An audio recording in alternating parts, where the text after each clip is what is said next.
Greetings. So numerator.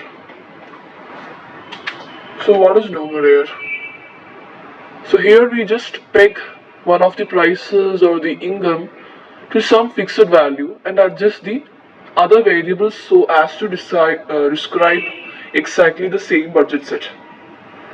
So mostly we'll be pegging any of the values into 1. So a good in which that good can be a good which denote the prices of other goods. Mostly that happens in the composite good theorem, the composite good interpretation of budget constraint. In the two good theorem, we discussed this. It was in the last class, so just go through that if you're getting any confusions in this. So this is the budget line, and here in the first equation, we are pegging P2 to 1. For pegging P2 to 1, we need to divide the whole equation by P2. So thus we got this. So here the coefficient of x2 became 1. In the next we pegged income of the consumer to 1. So we divided the whole equation by m. Thus we got the end result as 1. So pegging the price of one of the goods or income to 1 and adjusting the other prices and income appropriately doesn't change the budget set at all. So when we set one of the prices to 1 as we did above, we often refer to that price as the numerator price. So it is the price relative to which we are measuring other prices and income. Next is taxes, subsidies and rationing. So for a consumer, taxes are nothing but a higher price and subsidies are nothing but a lower price. So first we can discuss the taxes. So quantity tax. So here we are discussing how these taxes, subsidies, rationing affect the consumer's budget constraint, affect the budget line. So if the government imposes quantity tax, it means the consumer has to pay a certain amount to the government for each unit of the good he purchases. Quantity tax, as the name says, it depends the number, the quantity of goods he have purchased, and it is the tax is applied on that quantity of goods. So it can be denoted as P1 plus T.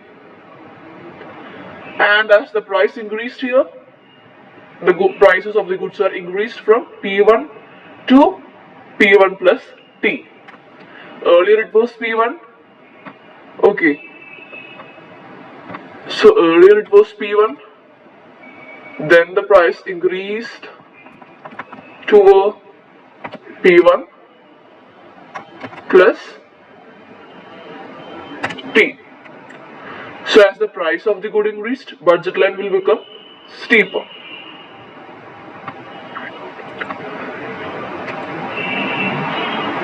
Next is value tax.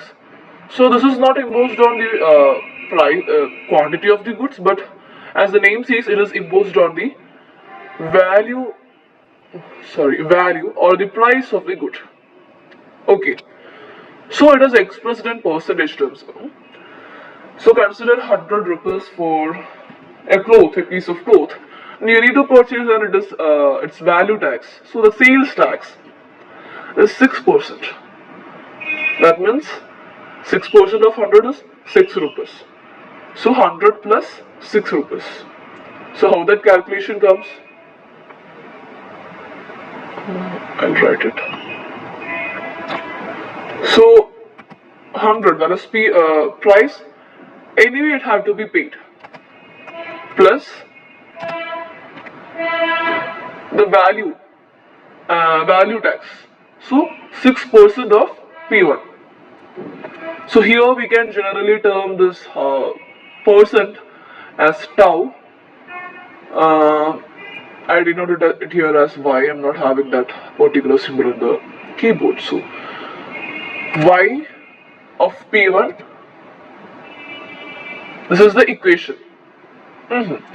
So we can write it in other terms that taking P1 outside,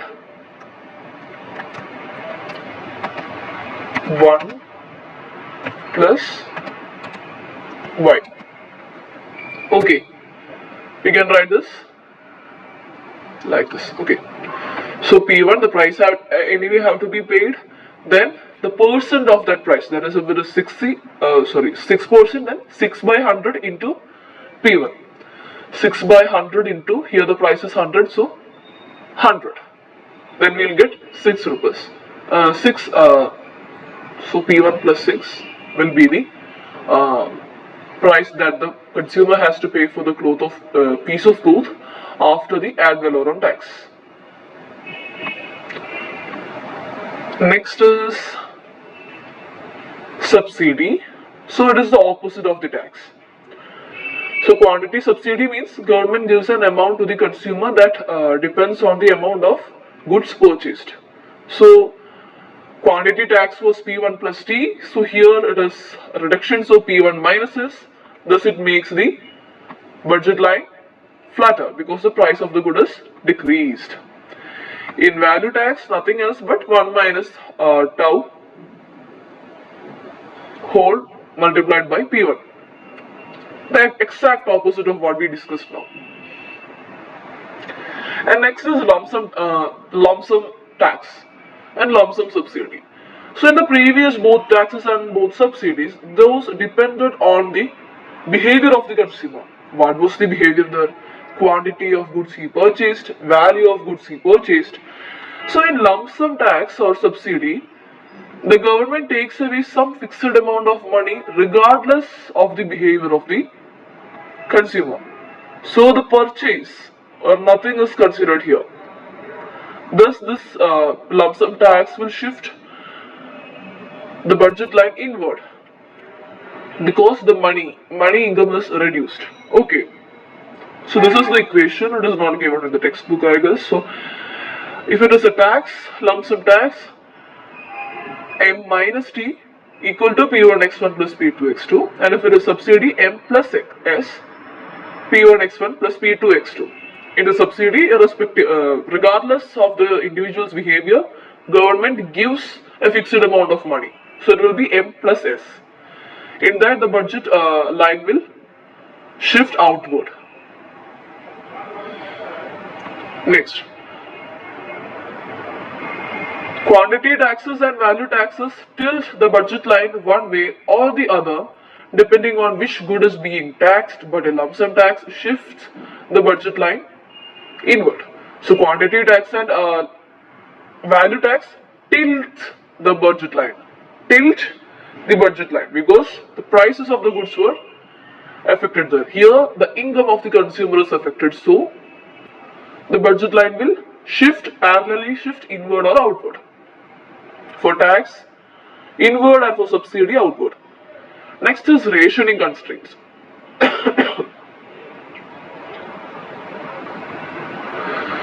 So this means level of consumption of certain goods is fixed to be no larger than some amount. During the World War II, US government rationed certain foods like butter and meat. For example, I'll take the graph. Here, good one were rationed so that no more than, so this is the good one. So this is rationed no, like after this x1 bar, consumption is banned, prohibited. There is no consumption allowed after x1 bar. Consumers are only allowed to have good one till x1. So this is the budget line, and there comes a lob. So the rest part after x1 bar is lobbed off. Okay, the lobbed off piece consists of all consumption bundles that are affordable. These are lobbed off not because of the reason that we can't have them. They gone beyond the budget, beyond our income. They are within the income, but they are restricted to have because of this rationing. Okay, so this lobbed off part is x1 greater than x1 bar. This lobbed off part is x1 greater than x1 bar. Let me write it here. x1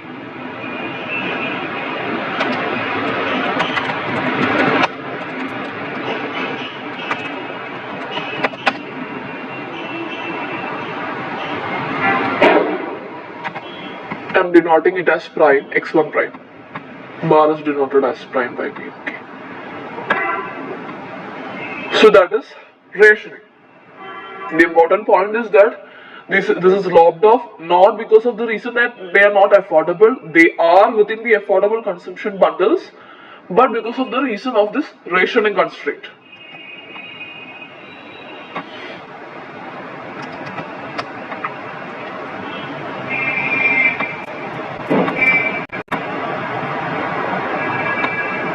Now, sometimes taxes, subsidies, and rationing are combined. We could consider a situation where a consumer could consume good 1 at a price of P1 up to some level of x1 bar, till x1 bar, okay, and then had to pay a tax T on all consumption in excess of what? x1 bar. That means it will look like this. Okay, so till x1 bar, so here rationing is applied after x1 bar, the good is rationed, but it doesn't mean that they can't have that. Here the rationing is with a tax. After this particular point x1 bar, consumers can have good 1 with an extra amount. So if till here the price was P1,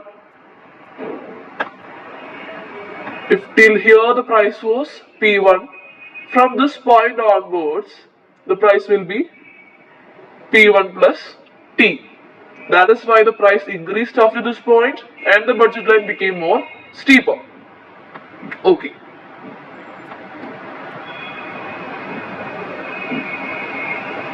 So that's it. And the budget line slope will be till here. Till here the budget line slope will be minus P1 by P2, and after this rationed part, that is after x1 bar, the budget line slope will be minus P1 plus T. P1 plus T is the price, new price, so minus P1 plus T by P2. Next is food stamp program. So this is something that happened, a scheme that happened in 1964 in US federal government. So this was a subsidy provided by the government for the poor people. Before 1979, so first it was a value subsidy, and after it was a lump sum subsidy. So just read this. There is nothing much important in this. Just read it. The pre-1979 food stamp program was an ad valorem subsidy on on food. The rate at which food was subsidized depended on the household income. Okay. Let me take the graph. Family of 4 that was charged $83 for their allotment, paid $1 to receive $1.84 worth of food. Per household paid $25 was paying $1 to receive $6.12 worth of food. It means that if the income of the family was more, the family had to pay more price for this allotment of the food coupons, and when the income of the consumer or the family was less, they only need to pay a lesser price comparatively to the other lesser price to get food coupons of the same value. So it is a value tax, value subsidy at that time. And what will this make? This will make the shifts the budget line inward for the higher income families, because the goods that they can afford are reduced, or more than that, it will be better in saying that their income is reduced as paying higher prices comparing to other people. So the budget line shifted inwards.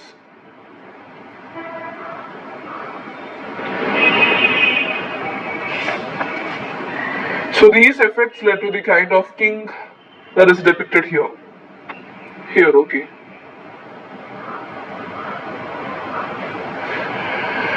And households with higher incomes had to pay more of their allotment for food stamps, thus the slope of the budget line would become steeper as household income increased.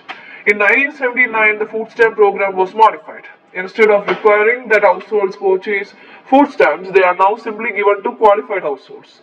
Okay. Suppose that a household now receiving a grant of $200 of food stamps a month, then this means that the household can consume $200 more food per month, regardless of how much it is spending on other goods, which implies that the budget line will shift to the right by $200. The slope will not change. It is a parallel shift, okay. So the income is affected here. A more of $200 is added to the income. So that's it. So now it is a lump sum subsidy. And the food stamps can't be sold. That's it.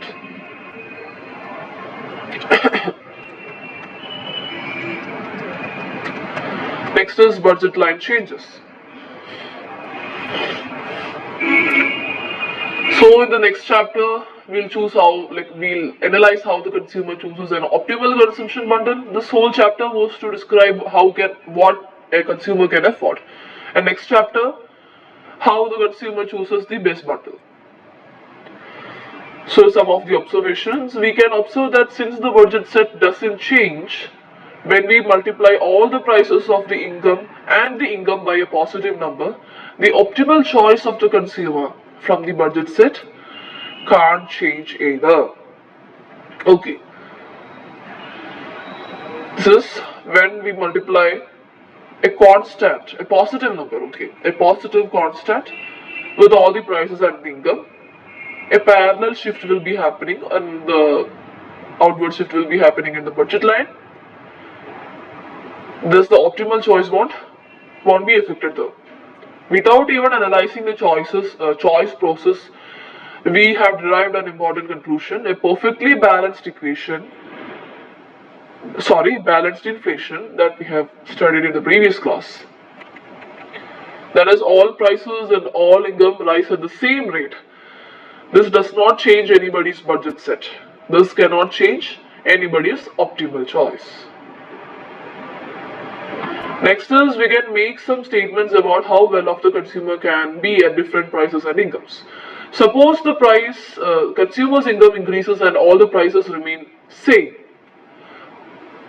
This represents a parallel shift outward of the budget line. This every bundle of the consumer was consuming at the lower income is also a possible choice at the higher income. But then the consumer must be at least as well off as at the higher income as the lower income, since he or she has the same choices available as before, plus some more. If some prices declines and all others stay at the same, if one price declines and all others stay at the same, the consumer must be at least as well off. This simple observation will be considered to use later on. Okay, that's it. So we can meet in the next class with the next chapter, preferences. Bye.